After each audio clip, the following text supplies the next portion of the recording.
Hello. അപ്പോൾ നമ്മൾ indifference കർവിനെ കുറിച്ച് സംസാരിച്ചുകൊണ്ടിരുന്നത് അല്ലേ? ഇൻഡിഫറൻസ് കർവ് എന്ന് പറഞ്ഞാൽ എന്താ? നമ്മൾ ഡിഫറൻറ്റ് കോമ്പിനേഷൻ ഓഫ് ഗുഡ്സ്, പല പല സാറ്റിസ്ഫാക്ഷൻ തരുന്ന പല ലെവൽ ഓഫ് ഗുഡ്സ് നമ്മൾക്ക് ചൂസ് ചെയ്യേണ്ടി വരും.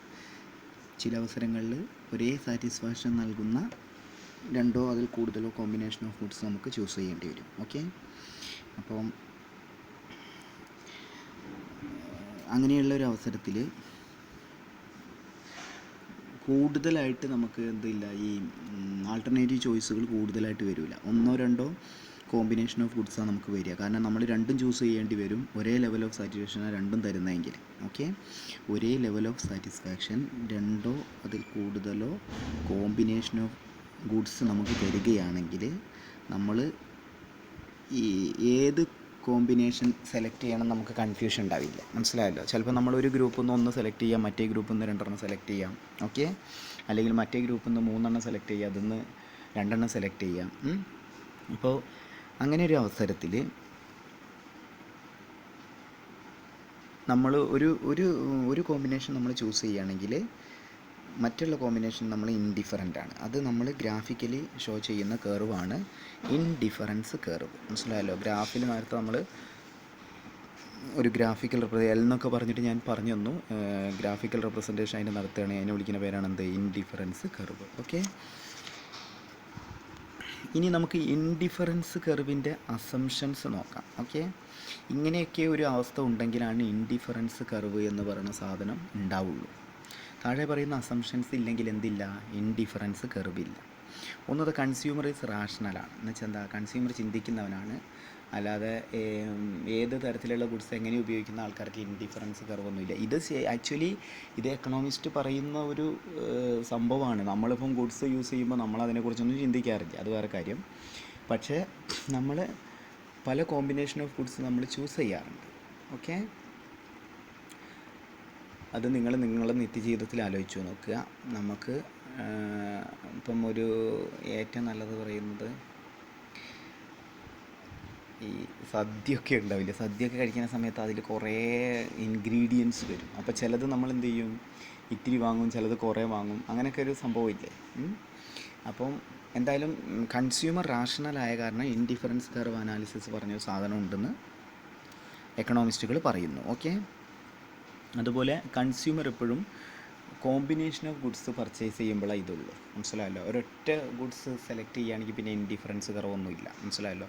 നമ്മൾ ആ ഗ്രൂപ്പിൽ നിന്ന് ഇത്തിരി സെലക്ട് ചെയ്യുന്നു, ഈ ഗ്രൂപ്പിൽ നിന്ന് ഇത്തിരി സെലക്ട് ചെയ്യുന്നു, അപ്പോഴാണ് നമുക്ക് ഇൻഡിഫറൻസ് കർവ് വരിക. മനസ്സിലായല്ലോ? അപ്പം ഒരു ഗ്രൂപ്പിൽ നിന്ന് സെലക്ട് ചെയ്യുന്നതിൻ്റെ വോളിയം കൂടുന്നതിനനുസരിച്ച് മറ്റേ ഗ്രൂപ്പിൽ നിന്ന് സെലക്ട് ചെയ്യുന്നതിൻ്റെ വോളിയം കുറയും. ഓക്കെ, അല്ലെങ്കിൽ മറ്റേ ഗ്രൂപ്പിൽ നിന്ന് സെലക്ട് ചെയ്യുന്നതിൻ്റെ വോളിയം കൂടുന്നതിനനുസരിച്ച് ഈ ഗ്രൂപ്പിൽ നിന്ന് സെലക്ട് ചെയ്യുന്നതിൻ്റെ വോളിയം കുറയും. അപ്പം നമ്മൾ group or combination of goods purchase ചെയ്യുന്ന സമയത്താണ് നമുക്ക് എന്ത് വരുള്ളൂ? ഇൻഡിഫറൻസ് കർവ് എന്ന് പറയുന്ന സംഭവം വരുള്ളൂ എന്ന് എക്കണോമിസ്റ്റുകൾ വിശ്വസിക്കുന്നു, അല്ലെങ്കിൽ അവർ സിദ്ധാന്തിക്കുന്നു എന്നൊക്കെ പറയും. ഓക്കെ, അതുപോലെ മാർക്കറ്റ് കണ്ടീഷനെ കുറിച്ച് നമുക്ക് ഫുൾ നോളജ് ഉണ്ട്. മനസ്സിലായല്ലോ? മാർക്കറ്റിൽ ഇങ്ങനെയുള്ള ഗുഡ്സുകളെല്ലാം ഉണ്ട് എന്നതിനെ കുറിച്ച് നമുക്ക് എന്തുണ്ട്? നല്ല നോളജ് ഉണ്ട്. ഇത് അങ്ങനെ നോളജ് ഇല്ലെങ്കിൽ നമ്മൾ ഒരു ഗുഡ്സ് അല്ലേ സെലക്ട് ചെയ്യുള്ളൂ, ഒരൊറ്റ ഗുഡ്സാണ് നമ്മൾ സെലക്ട് ചെയ്യുള്ളൂ. പക്ഷേ നോളജ് ഉള്ള കാരണം, നമ്മൾ റാഷണലായ കാരണം നമ്മൾ പല ഗുഡ്സിനെ കുറിച്ച് നമ്മൾ ബോധവാന്മാരാണ്.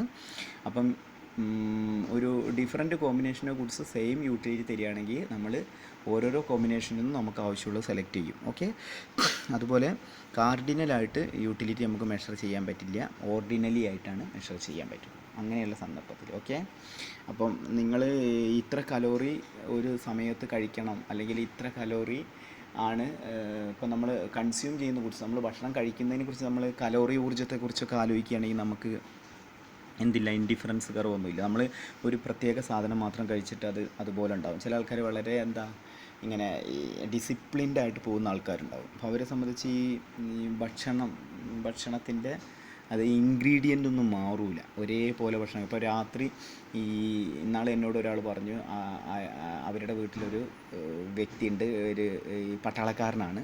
അപ്പോൾ ഭയങ്കര ഡിസിപ്ലിൻഡ് ലൈഫാണ്. അപ്പോൾ മൂപ്പരാൾ എപ്പോഴും കക്കരിക്കയും പിന്നെ ചെറുനാരങ്ങ നീരും അത്ര രാത്രി കഴിക്കുക. അപ്പം കണ്ടില്ല, അവിടെയൊന്നും ഈ ഇങ്ങനെയുള്ള സംഭവങ്ങളില്ല.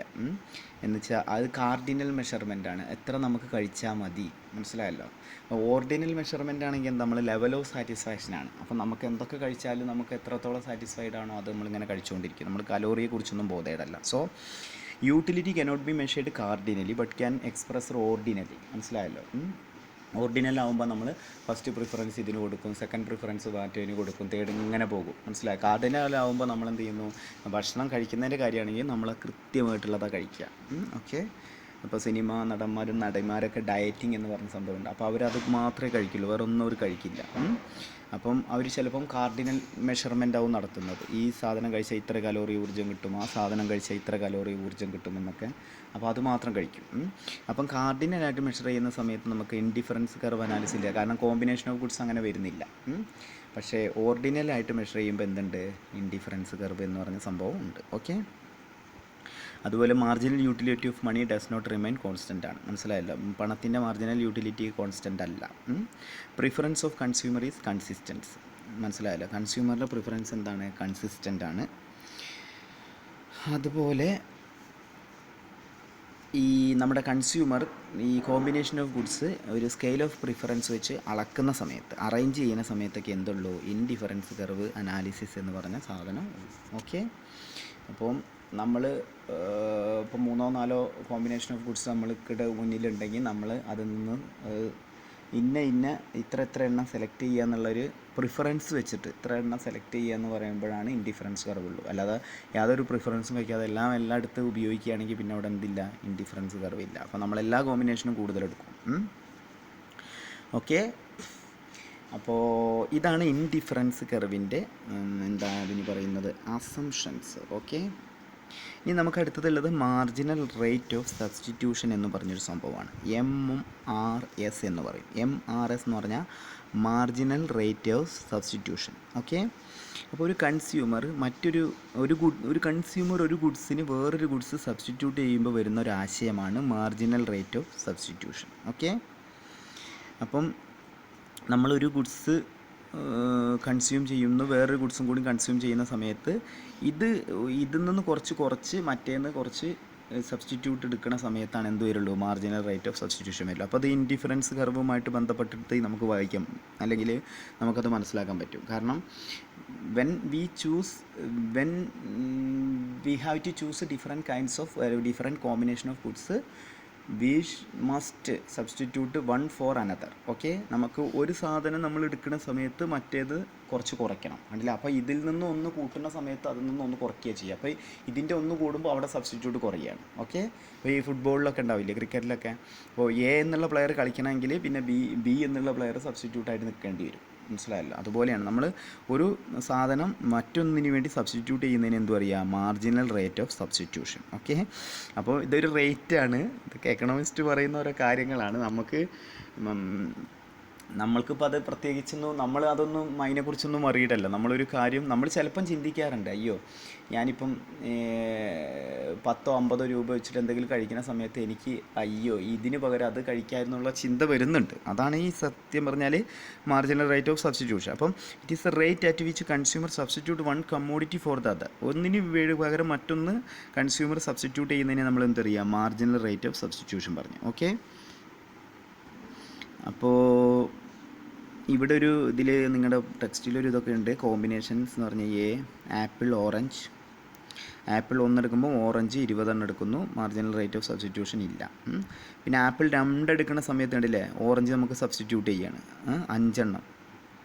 ആപ്പിൾ 2 എടുക്കണം, ഓറഞ്ച് 15 എടുക്കുന്നത്. അപ്പം നമ്മുടെ ഇവിടെ റേറ്റ് ഓഫ് സബ്സ്റ്റിറ്റ്യൂഷൻ വരുന്നത് 5. ഓക്കെ. അതുപോലെ ആപ്പിൾ 3 എടുക്കുന്ന സമയത്ത് നമ്മൾ ഓറഞ്ച് ഇവിടെ 11 സെലക്ട് ചെയ്യുന്നു. അപ്പോൾ നമ്മളെ റേറ്റ് ഓഫ് സബ്സ്റ്റിറ്റ്യൂഷൻ 4 വരുന്നു. ഓക്കെ. അപ്പം ഓറഞ്ച് തമ്മിലുള്ള ഡിഫറൻസാണ് വരുന്നത്. പിന്നെ ആപ്പിൾ 4 എണ്ണം എടുക്കുന്ന സമയത്ത് ഓറഞ്ച് നമ്മൾ 8 എണ്ണം എടുക്കുന്നത്. അപ്പം മാർജിനൽ റേറ്റ് ഓഫ് സബ്സ്റ്റിറ്റ്യൂഷൻ 3 വരുന്നു, കാരണം 11 8 തമ്മിലുള്ള വ്യത്യാസം 3 ആണ്. പിന്നെ ആപ്പിൾ 5 എണ്ണം എടുക്കുന്ന സമയത്ത് ഓറഞ്ച് നമ്മൾ 6 എണ്ണം എടുക്കുന്നത്. അപ്പോൾ നമ്മുടെ മാർജിനൽ റേറ്റ് ഓഫ് സബ്സ്റ്റിറ്റ്യൂഷൻ 2. ഇത് എന്താ പരീക്ഷയ്ക്ക് എഴുതാൻ വേണ്ടി മാത്രം. ഓക്കെ. പിന്നെ ഈ ഇങ്ങനെ ബിസിനസ് വേൾഡിൽ ഒരു കമ്പനിയുടെ, അതായത് ഒരേ തരത്തിലുള്ള സബ്സ്റ്റിറ്റ്യൂട്ട് പ്രൊഡക്റ്റുകൾ ഇറക്കുന്ന കമ്പനികളുണ്ടല്ലോ. സബ്സ്റ്റിറ്റ്യൂട്ട് പ്രൊഡക്റ്റ് പറഞ്ഞാൽ, ഇപ്പോൾ നിങ്ങളിപ്പം ഒരു കറി പൗഡർ വാങ്ങുകയാണെങ്കിൽ നമുക്ക് ഒരു കറി പൗഡറാണ് നമ്മൾ വാങ്ങുക. അപ്പം സേവന എന്ന് കറി പൗഡർ വാങ്ങുന്ന സമയത്ത് ഈസ്റ്റേണിൻ്റെ അല്ലെങ്കിൽ വേറെ കുറേ കാര്യങ്ങളുണ്ട്. ഇപ്പം പെരുമ എന്നൊക്കെ പറഞ്ഞിട്ട് കുറേ ഇതുണ്ട്. നിങ്ങൾക്ക് ചിലപ്പം ക്വാളിറ്റി അങ്ങനെ പലതും ഉണ്ട്. ഞാൻ പറയുന്നത് ഈ കറി പൗഡറിൻ്റെ ബ്രാൻഡുകളെ കുറിച്ചാണ് പറയുന്നത് കേട്ടോ. നിങ്ങൾക്കിപ്പം ചിലപ്പോൾ ആൺകുട്ടികൾക്ക് ഇത് അറിയും, പെൺകുട്ടികൾക്ക് കൂടുതൽ നന്നായിട്ട് അറിയും. ഇപ്പം ചിലപ്പോൾ ആർക്കും ഒന്നും അറിയാത്ത അവസ്ഥയുണ്ടാവും. എനിവേ, നമ്മളൊരു ചില്ലി പൗഡർ, ഒരു മുളക് പൊടി നമ്മൾ ഈസ്റ്റേണിൻ്റെ സെലക്ട് ചെയ്യുന്ന സമയത്ത് ക്വാളിറ്റി അല്ലെങ്കിൽ വേറെ ഏതെങ്കിലും ഒരു ബ്രാൻഡ്, ഇപ്പോൾ നമ്മൾ പറയും നിറബറ, ഇങ്ങനെയുള്ള ബ്രാൻഡുകൾ നമ്മൾ സബ്സ്റ്റിറ്റ്യൂട്ട് ചെയ്യണം. അത് നമ്മൾ എടുക്കുന്നില്ല, നമ്മൾ എടുക്കുന്നത് ഈസ്റ്റേണാണ്. അതെടുക്കുന്ന സമയത്ത് നമ്മൾ ഈസ്റ്റേണിനെ നമ്മൾ എന്ത് ചെയ്യുന്നു? സബ്സ്റ്റിറ്റ്യൂട്ട് ചെയ്യുന്നു. ഓക്കെ.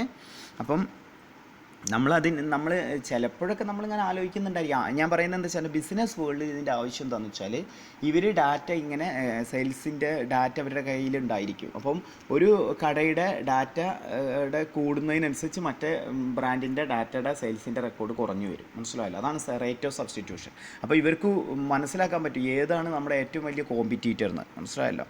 അപ്പോൾ ഈസ്റ്റേണിൻ്റെ സെയിൽസിൻ്റെ ഡാറ്റ അതിൻ്റെ ഡിപ്പ് വരികയാണെങ്കിൽ ഈസ്റ്റേൺ മറ്റുള്ള കമ്പനികൾ സെയിൽസിൻ്റെ ഡാറ്റ അവർക്ക് കിട്ടുകയാണെങ്കിൽ അവർക്ക് മനസ്സിലാക്കാൻ പറ്റും. കാരണം ആളുകൾ ഈസ്റ്റേണിനെ സബ്സ്റ്റിറ്റ്യൂട്ട് ചെയ്യുന്നു മറ്റേ പ്രൊഡക്റ്റിന് വേണ്ടിയിട്ട്. കാരണം അപ്പോൾ അവിടെ ഉയരും, ഇവിടെ താവും. മനസ്സിലായല്ലോ? അപ്പോൾ അങ്ങനെയൊക്കെ നമുക്കൊരു ഉപയോഗം ഉണ്ടായിരിക്കും. എന്ത്, ഈ സെയിൽസിൻ്റെ ഡാറ്റയൊക്കെ നമ്മുടെ കയ്യിലുണ്ടെങ്കിൽ.